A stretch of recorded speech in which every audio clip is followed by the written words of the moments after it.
मेरी हिम्मत को परखने की गुस्ताखी ना करना, पहले भी कई तूफानों का रुख मोड़ चुका हूं मैं। नमस्कार, आदाब, सत श्री अकाल। महाराष्ट्र में 5 नवंबर को सरकार बनाने से पहले चीफ मिनिस्टर देवेंद्र फडणवीस ने एक पर्सनल बड़ा इशारा किया है। वो ऐसा कुछ करने जा रहे हैं जो शायद हाल के समय में देश के किसी भी चीफ मिनिस्टर ने शपथ ग्रहण के वक्त नहीं किया। क्या है वो छोटा सा बदलाव जो एक बड़ा इशारा है?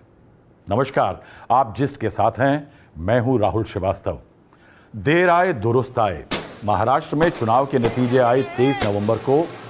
महायुति का प्रचंड बहुमत था। एकनाथ शिंदे की अगुवाई में चुनाव लड़ा गया था, मगर कोalition की राजनीति की माया है। इसमें कुछ भी आसान नहीं होता, चाहे संख्या कितनी हो। इसीलिए 11 दिन तक महाराष्ट्र की जनता को कोई क्लैरिटी नहीं मिली, सिर्फ इशारे मिले कि कौन होगा मुख्यमंत्री। इन 11 दिनों में एकनाथ शिंदे जी गांव और अस्पताल गए। अजीत पवार कहते रहे, हम साथ हैं, मुख्यमंत्री कोई भी बने, डिप्टी सीएम हम ही बनेंगे। कोalition के नेता कहते रहे, जो पार्टी का नेता तय करेंगे वो मान्य होगा। मगर एक आवाज बड़ी साफ उभरी चुनावों के बाद। वहां कोई संशय नहीं था कि कौन होगा मुख्यमंत्री। वो थी देवेंद्र फडणवीस की माताश्री सरिता फडणवीस। हाँ, उसमें इसमें तो कोई ये ही नहीं है, मुख्यमंत्री तो बनेंगे 100%। लगता है देवेंद्र फडणवीस ने आज एक पुत्र के तौर पर अपनी माताश्री का सम्मान देने का एक अनूठा तरीका चुना है। 2019 में देवेंद्र फडणवीस ने अपना चुनावी हलफनामा भरा था, तो उसमें उनका नाम था देवेंद्र गंगाधर राव फडणवीस। 2024 के हलफनामे में उनका नाम था देवेंद्र गंगाधर राव फडणवीस।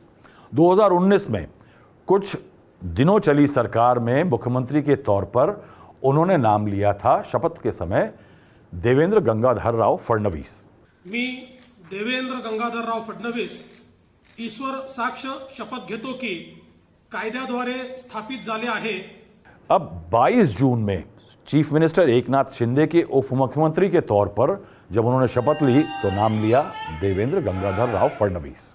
मी देवेंद्र गंगाधरराव फडणवीस ईश्वर साक्ष शपथ घेतो की।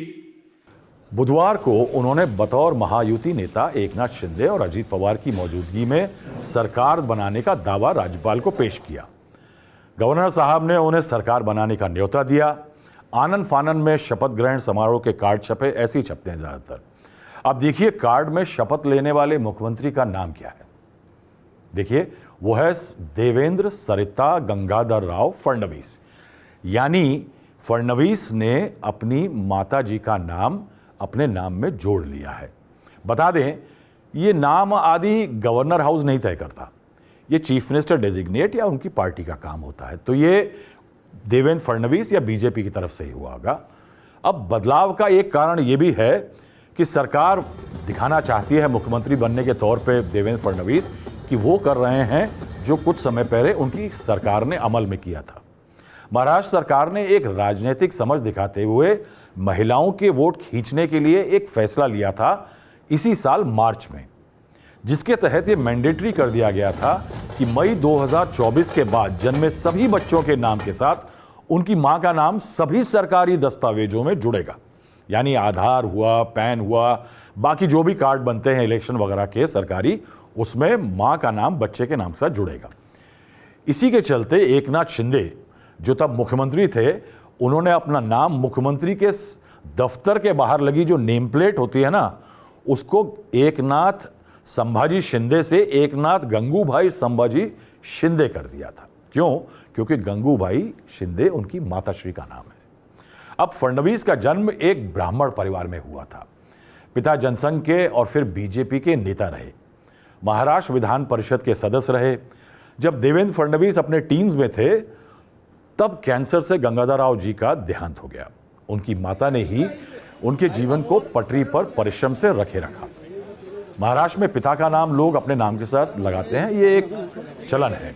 मगर देवेंद्र फडणवीस ने राज्य सरकार के बनाए कानून और श्रद्धा के चलते अपनी माता को ये सम्मान दिया है कि उनका नाम जब वो शपथ लेंगे, देखना होगा कि वो पढ़ते हैं। आज मातृशक्ति और स्त्री शक्ति एक नई जागृति के रूप में उभरी है, खासकर राजनीति में इस पे जोर हुआ है। ऐसे में कहा जा सकता है कि देवेंद्र फडणवीस का इशारा है कि यस्य पूजन्ते नार्यस्तु तत्र रमन्ते देवता, यानी जहां नारी की पूजा होती है वहां देवता का निवास होता है। हम इतना ही कह सकते हैं कि देवेंद्र फडणवीस अगर एक पूजनीय शुरुआत करने जा रहे हैं तो उनका आगे का कार्यकाल महाराष्ट्र की जनता के लिए उतना ही फलदायक होगा। हमारे कार्यक्रम देखते रहिए, लाइक करिए, कमेंट करके शिरकत करिए, हमें बताने के लिए कि हम कैसा काम कर रहे हैं। धन्यवाद।